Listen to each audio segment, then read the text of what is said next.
আসসালামু আলাইকুম। আমি মিমি করিম আপনাদের মাঝে হাজির হয়েছি বরাবরের মতো। তো আজকে কোনো রান্না বান্নার বিষয় নয়, আজকে দেশের বর্তমান পরিস্থিতি, রাজনৈতিক পরিস্থিতি নিয়ে আপনাদের সাথে আলাপ করব।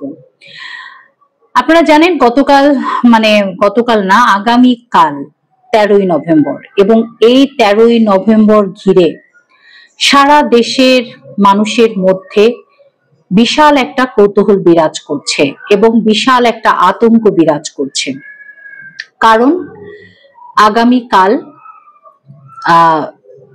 আওয়ামী লীগ, অর্থাৎ নিষিদ্ধ ঘোষিত আওয়ামী লীগ, বাংলাদেশের বর্তমান সরকার কর্তৃক নিষিদ্ধ ঘোষিত যে আওয়ামী লীগ, সেই আওয়ামী লীগ 13 তারিখ লকডাউন ঘোষণা করেছে এবং আগামীকাল আন্তর্জাতিক যে অপরাধ ট্রাইব্যুনাল আছে সেখানে একটি রায় ঘোষণা হবে। সেই রায় ঘোষণার ফলাফলের কি হয় সেটার উপরই বিবেচনা করে আওয়ামী লীগ আপনার লকডাউন ডেকেছে। সমস্ত কিছু বন্ধ থাকবে এরকম বলা হয়েছে। তো আওয়ামী লীগের এই লকডাউনে সরকার এর আগেও আওয়ামী লীগ বিভিন্ন কর্মসূচি দিয়েছে, কিন্তু সরকার ওইভাবে ঠিক এখন যেরকম হচ্ছে সব জায়গায় আপনার আর্মি নামিয়েছে, প্লাস হচ্ছে বিজিবি, সারা দেশে কঠোর নিরাপত্তা ব্যবস্থা বিরাজ করছে। এর মধ্যেই আজকে কিছু অনাকাঙ্ক্ষিত ঘটনা ঘটেছে, গতকালও ঘটেছে। যেমন স্কুলে ককটেল দিয়েছে, ককটেল মেরেছে, বাসে আগুন দেওয়া হয়েছে, একজন বাসে আগুন দেওয়ার পর একজন লোক পুড়ে মারার ঘটনা ঘটেছে। অবশ্য এই ঘটনার সাথে সরাসরি আওয়ামী লীগ জড়িত কিনা এরকম এখন পর্যন্ত এই বিষয়ে সেভাবে প্রমাণ পাওয়া যায়নি। তবে এই ঘটনাগুলো ঘটছে এবং বিভিন্ন জায়গায় আগুন দেওয়া হয়েছে, বিভিন্ন অফিসেও আগুন দেওয়া হয়েছে জানা গেছে। তো যাই হোক, কালকে কি হয় এটার উপরে সরকার থেকে শুরু করে বিভিন্ন রাজনৈতিক মহল, বিএনপি, জামাত ইসলাম, এনসিপি, এরা বিভিন্ন দল থেকে বিভিন্ন রকম তথ্য দিয়ে আসছে। পুরো দেশে একটা কঠোর নিরাপত্তার ব্যবস্থা চালু করেছে এবং রাস্তার মোড়ে মোড়ে যাকেই সন্দেহ করা হচ্ছে তাকেই সার্চ করার ব্যবস্থা করা হয়েছে। এবং এবং বিশেষ করে হাইকোর্ট প্রাঙ্গণে সেখানে কঠোর নিরাপত্তা দেওয়া হয়েছে। সেখানে সেনাবাহিনী মোতায়েন করা হয়েছে, বিজিপি মোতায়েন করা হয়েছে। তো দেখা যাক কি হয়। বিভিন্ন জায়গায় পুলিশের চেকপোস্ট বসানো হয়েছে, বিভিন্ন জায়গায় তল্লাশি চলছে, বিভিন্ন হোটেলগুলোতে। সেখানে আওয়ামী লীগের সাথে জড়িত যারা বিশেষ করে কোনো ধরনের অকারেন্স ঘটাতে পারে এরকম কোনো প্রমাণ পাওয়া যায় কিনা সেই বিষয়েও খোঁজ খবর নেওয়া হচ্ছে। আর পাশাপাশি সেনাবাহিনী তো টহল দিচ্ছে সারা দেশে। তো বিভিন্ন জায়গায় অভিযান চালানো হচ্ছে, প্লাস নাশকতার কোনো গন্ধ পেলেই সেখানে চলে যাচ্ছে এবং এই জন্য প্রায় সারা দেশে 14 প্লাটুন বিজিবি মোতায়েন আছে। তো বিভিন্ন মানুষের মধ্যে বিভিন্ন ধরনের চিন্তা ভাবনার উদ্বেগ হয়েছে। যেমন এই রাজনৈতিক কর্মসূচি দেওয়ার ফলে দেওয়ার কারণটা কি? আসলে কি দলটার রাজনৈতিক প্রত্যাবর্তন ঘটাতে চাচ্ছে, নাকি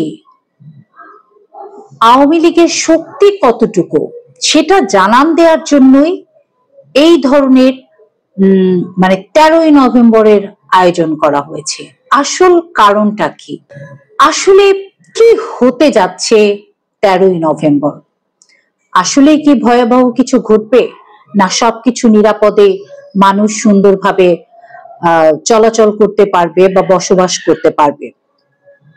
তো সরকারের পক্ষ থেকে বলা হয়েছে যে শপিং মল থেকে শুরু করে অফিস, আদালত সবকিছু খোলা থাকবে। আর যারা আপনার লকডাউন ডেকেছে তাদের কথা হচ্ছে, বাংলাদেশ আওয়ামী লীগের কথা হচ্ছে যে সবাইকে ঘরে থাকতে হবে, স্কুল কলেজ সব বন্ধ থাকবে, সবকিছু বন্ধ থাকবে, এভরিথিং লকডাউন।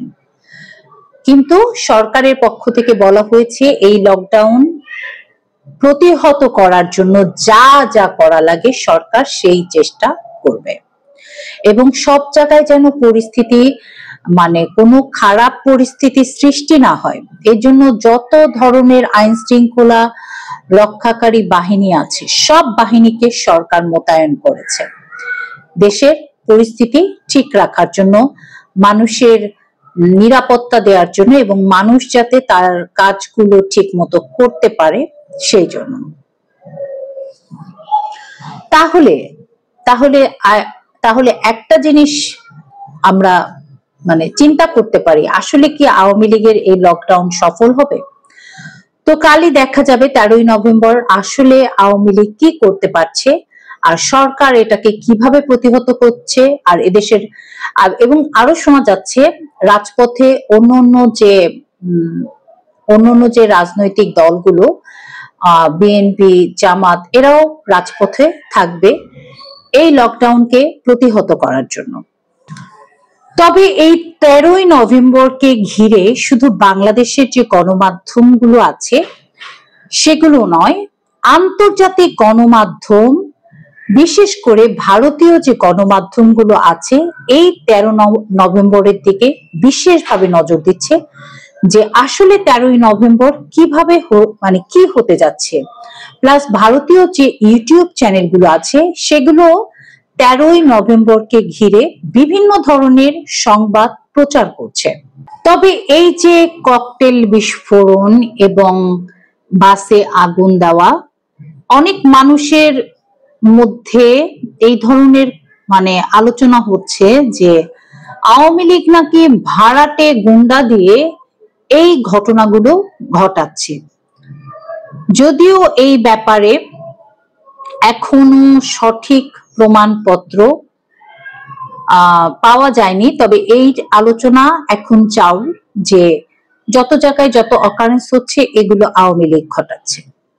তো বিএনপি চেয়ারপারসনের উপদেষ্টা মোয়াজ্জেম হোসেন আলাল স্যার বলেছেন যে যাদেরকে অ্যারেস্ট করা হয়েছে এইসব অকারেন্সের কারণে তারা অনেকেই বলছে যে আমাদেরকে 5,000 টাকা দেওয়া হয়েছে, 8,000 টাকা দেওয়া হয়েছে ব্যানার ধরার জন্য, মানে টাকার বিনিময়ে তারা এসব কর্মসূচি করছে, এই কথাটা উনি বলেছেন।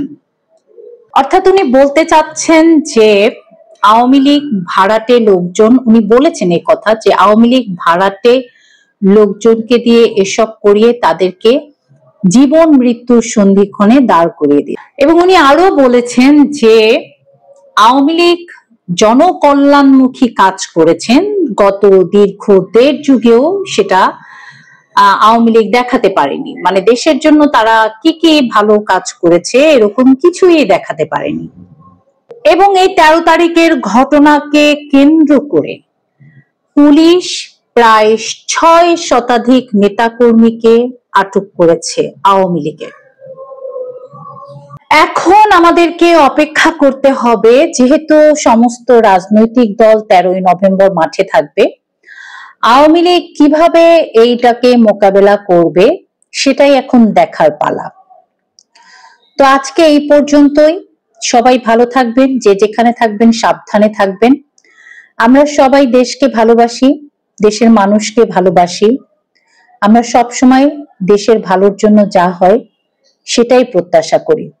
সবাই ভালো থাকুন, দেশের যাতে মঙ্গল হয় সেই কাজ করুন। আজকে এই পর্যন্তই, সবাই ভালো থাকুন। আল্লাহ হাফিজ, আসসালামু আলাইকুম।